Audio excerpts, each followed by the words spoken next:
All right, everyone, we are here with War 2 against TCN. I will be taking in Fury, Human Torch, and Mr. Negative. Wish I could say that this video is a little late because I was kind of frustrated at the end of this war, but I was at a tournament, so it was actually just traveling back from the tournament. I path 5 in section 1, 1 middle mini boss, path 7 in section 2, and then a mini boss on Boss Island.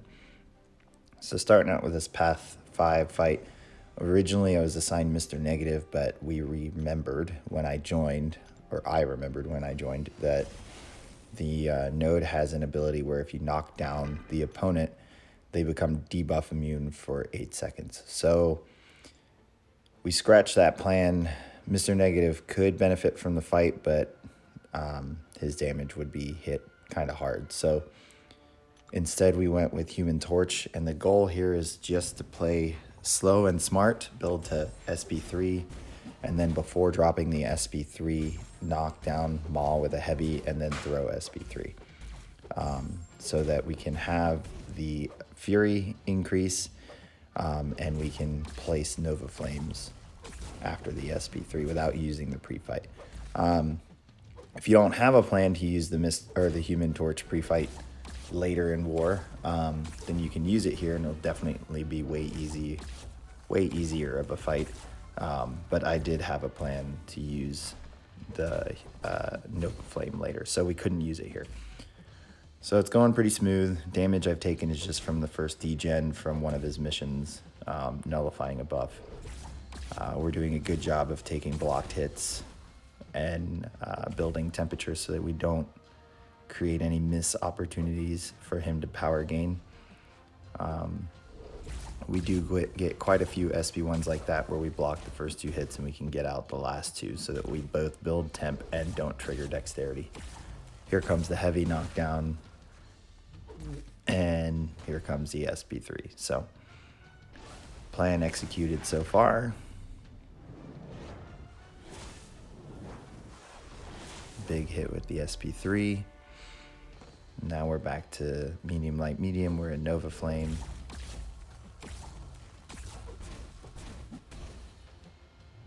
And he's just going to melt here.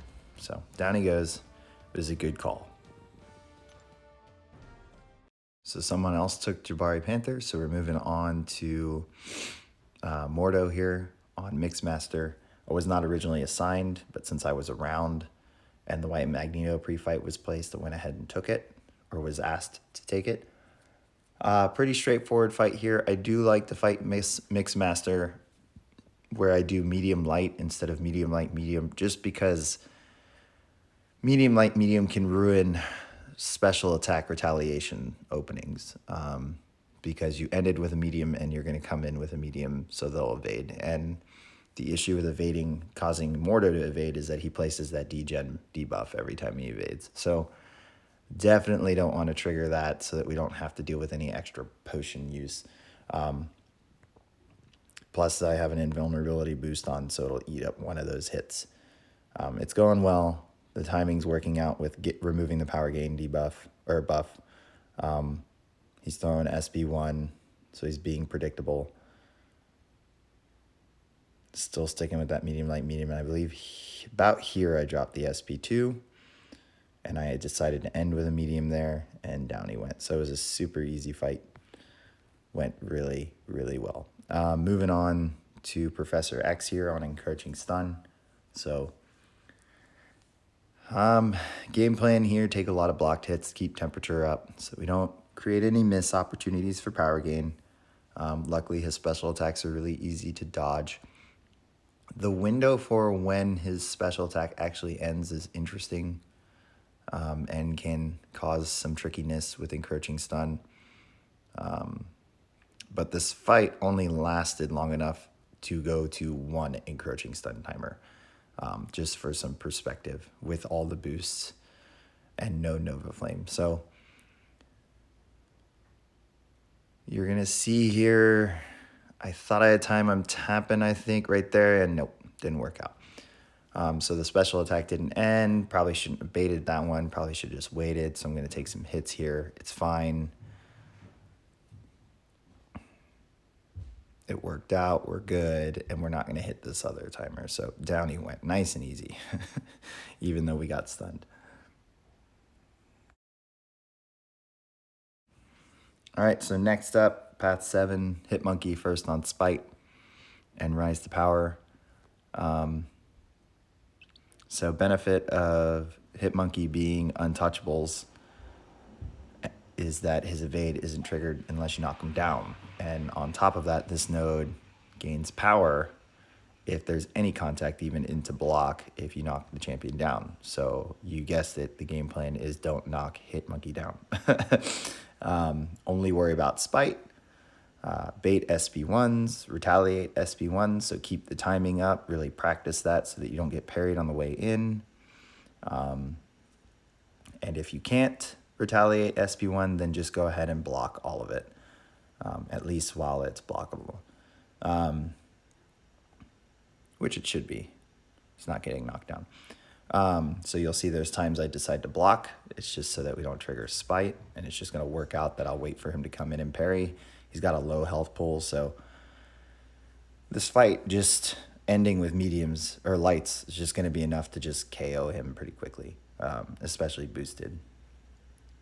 But you see here, it's going really well. He's not making it to SB2 when he's firing SB1.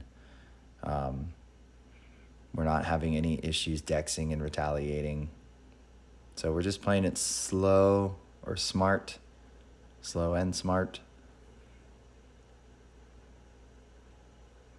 And he's pretty much gone here, so I decide at the end of this combo to make sure he's gone. So easy fight. Didn't even have to go to real Nick.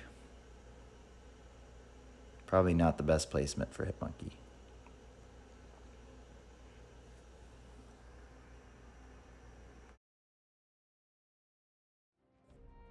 All right, moving on to the fight that I was saving the Human Torch pre-fight for. Mangog here on AoE and kinetic transference.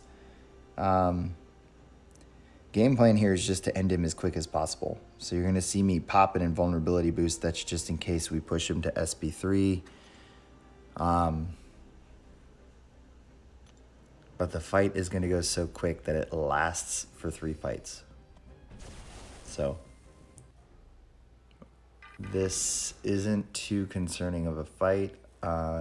Mentally going in and not experiencing it, I'm sure you'd be worried that SB2, if you have to block the whole thing, which I recommend you block the whole thing, would push him back to SB2, but it didn't work out that way. So it was a nice fight, nice and fast fight. So medium, light, medium, we're completely avoiding that 5-hit combo that increases his hatred. Trying to get him to use SB1, but of course he didn't use it there. So we're gonna try and get him to kind of use SB1 here again, and he's not going to. He has a passive power gain, so SB2 again. Here we're gonna hope he throws SB1, he throws it, so good job. So now we have a little more wiggle room to avoid taking any more block damage. I believe this will end it right here. So he never got close to 10 hatred. Granted, he threw 2 SB2s. So fight worked out. It was a good job holding Nova Flame for that. Moving on to a fight you guys have seen me take a bunch of times. Mojo on node 47. Usual plan here. Parry, attack. Build light charges, convert them to dark. Get to SB2 with 10 or more dark charges. Kind of wait for the indestructible to fall if you can. If you're pinned against the wall, just go ahead and throw it. And then he'll die pretty much from the degen, and if he doesn't, he'll be close enough to die before you get to your next SB2.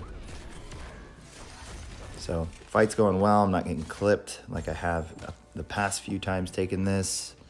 Some spacing like that issue. I don't know how I triggered dexterity that second time. It's quite interesting. So we're at 11 dark energy here. Now I'm going to push hard to SB2. Here it is. Luckily he threw SB1, so we get to wait out this indestructible. And there we go. All of the degen damage while that buff is gone. He's at SB2. I don't even care. It's not a big deal. And down he goes. So easy fight as usual. moving on to a fight I've been curious about, a duped Manthing on Vigorous Assault. Before with True Focus here, this wasn't an option just because I didn't think the damage was going to be there. Plus, it's got Safeguard now.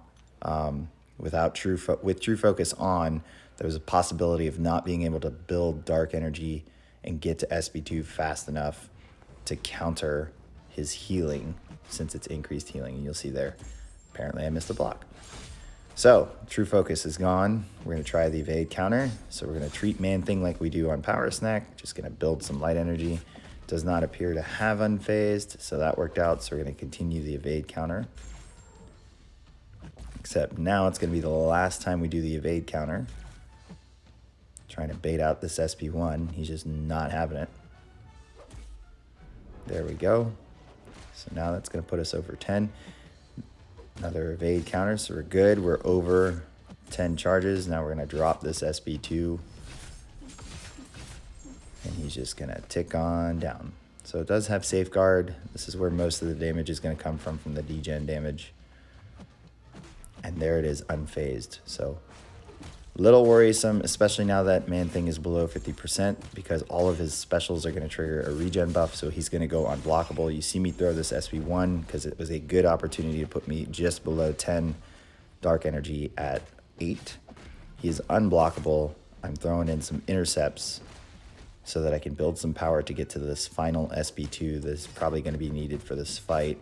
But what I'm noticing is that the healing is not big enough, especially with my dark damage for the debuff, is not big enough for me to worry about it when it comes to Safeguard. So honestly, and you see me do it there, I can wait out that regen buff. I decided to do a risky evade counter there. He didn't go unfazed. However, he did throw SB1, and I thought I dodged it. Anyways, we threw SB2, down he went. So learned that unfazed and Man-Thing's healing aren't going to be a problem there. RBG died 3 times. I'm not sure to there how many, because I wasn't around to check it. But we actually lost this war 9-7, which is really, really, really sad. And a lot of the deaths aren't because of the new node combos. It's, quite frankly, it seems like it's coming down to just focus. Traditionally, we do have one of the first 3 wars where we just don't show up. But this would be the second war in a row, and this one was really bad compared to the first as far as showing up. So, I don't know. It's frustrating. I would have been more frustrated if I wasn't already focused on something else for the weekend. So I hope we can turn it around because it is still early, but it is what it is. Just looking ahead, taking care of my job, and that's all we can do. But thanks for stopping by. Keep your eyes out for the next one.